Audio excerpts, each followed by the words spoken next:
The guru is dead. If you meet the Buddha on the path, kill him.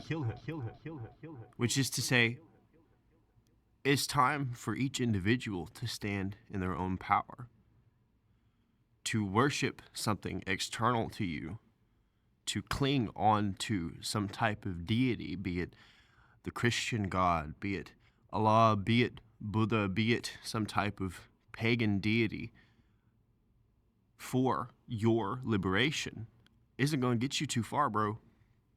It's just not going to.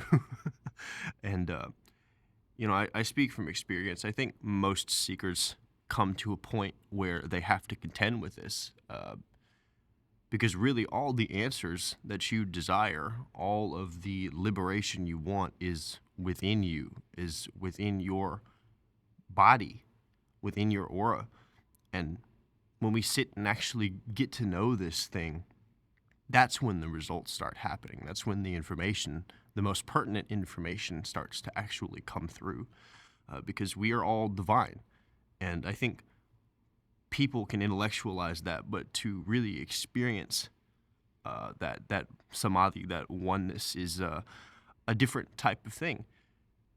And that is an important sense, experience, and skill, I would argue, that we should develop. Skill meaning like you can strengthen this. It's like a muscle. You show up to meditation enough and you can access that state more easily. And I think meditation is really foundational these days. Having a mindfulness practice, and I've actually kind of relaxed a bit on meditation specifically being the foundational practice, but mindfulness, certainly, some type of mindfulness cultivation practice is so necessary, because if we don't know ourselves, how can we expect to know anybody else? How can we expect to not be deceived? How can we expect to live a life in love honestly? Because compassion isn't just like being nice to people. It's seeing. This is one of my favorite definitions for anything ever. It's from Whitley Strieber's The Key. And it says, compassion is seeing what another needs and giving it to them. And sometimes that's cursing a motherfucker out. Sometimes that's being pretty mean and honest. Sometimes that's even being violent, I could argue. But we can get into that another time, Less and less these days I am a pacifist. I really used to be, but I think I found at the core of that a degree of timidness, a degree of fear for confrontation, and martial arts has helped me kind of unravel that snake, unravel the Ouroboros and stop it from eating its own ass. So many people are eating their own asses hard. And really, that's kind of why I'm disillusioned with the idea of spiritual community or like anything external. Because if you have a group of people, no matter how well-intentioned they are, that are just eating their own asses continually, getting into that group is not going to give you any of the answers that you seek. No amount of guidance from those people is actually going to help you, because they're eating their ass. Their breath smells like shit. And with the right degree of discernment, you can pick up on that. And you could also say as above, so below. And you could actually learn a great deal from a group like that. But I suppose that's more advanced thinking. Useful, though. I've had to learn the hard way through that method. But only in hindsight was I able to actually discern those lessons. I'll give a couple examples. I hung out with a Vajrayana Sangha, which is something I had been like so desperately searching for, and I'd kind of given up because I just couldn't find a whole lot local in my area. And then I moved states and found a place here. And I hung out with them for a little while, a few months. I cooked for them and stuff. And the woman who owned the worship center road raged hard dude. Like some real New York shit. Just silliness and really unbecoming of a follower of the Dharma, you know? And it kind of really soured my heart towards these people. And, you know, I got past it. They're very sweet, all very well-intentioned people, but just like eating their own ass, dude. We would always do a group meditation once a week, and it was the same practice every week. It was a generation. You'd see the 16th Karmapa. You would allow him to send beams of light into your forehead, your throat, and your heart, and then you just bashed in that for like 5 minutes. It was maybe a 15-minute practice, and that's all we would do. That's the only shit. There was no extra like instruction. There was no tiers to instruction. It was just that practice, and it was a bunch of old fat people, you know, some younger folks too, but like out of shape.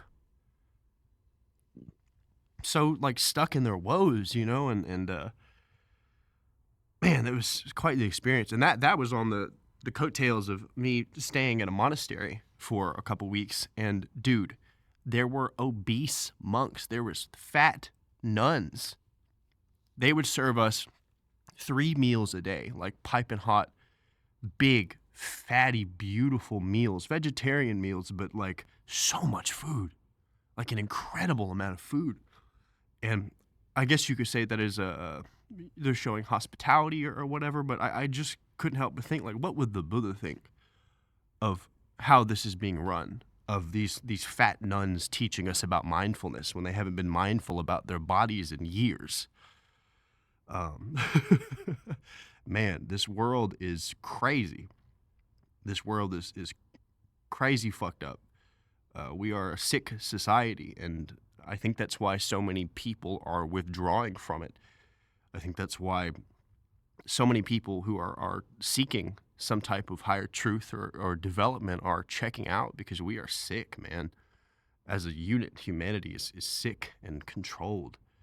And that's exactly why it's so important to pursue discernment. That's a lesson that I'm still kind of contending with now.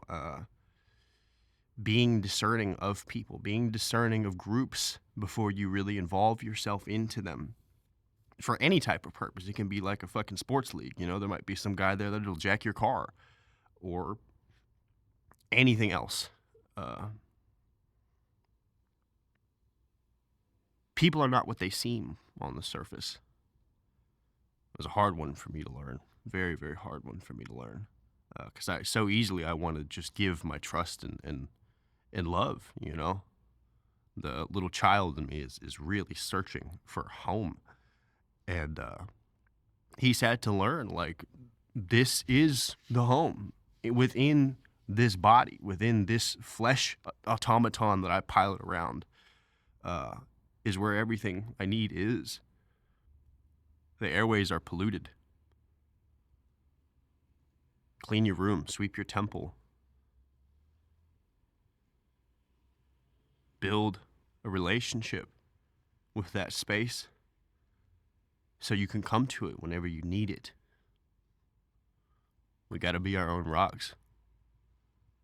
Have to stand in our own power. And that does not mean don't read books, don't seek knowledge, you know, we don't have to be so extreme with that, but discernment. People are lying motherfuckers. Because the predators here see how vulnerable those humans who are trying to seek some type of liberation or truth are. It often comes from a place of like really severe pain and trauma. Of I'm tired of living like this. I'm tired of suffering to such a degree. And those people can be led by wolves in sheep's clothing. And extorted for their money and time and energy.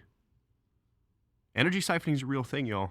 There are some dark practitioners who thrive off of the life force of these, I don't want to say helpless, but people who have forgotten their power. And that's all it really is a remembering of divinity, a remembering of oneness, a remembering of, oh shit, I'm my own beacon, and I'm my own receiver and transceiver. I can get all the data I need just by going within, just by being inquisitive, just by developing my mind and raising my vibration.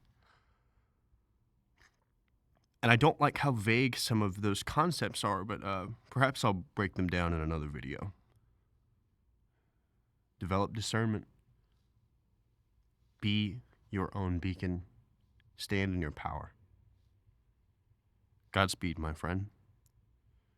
This has been the first episode of Holographic Simulacrum. Thank you.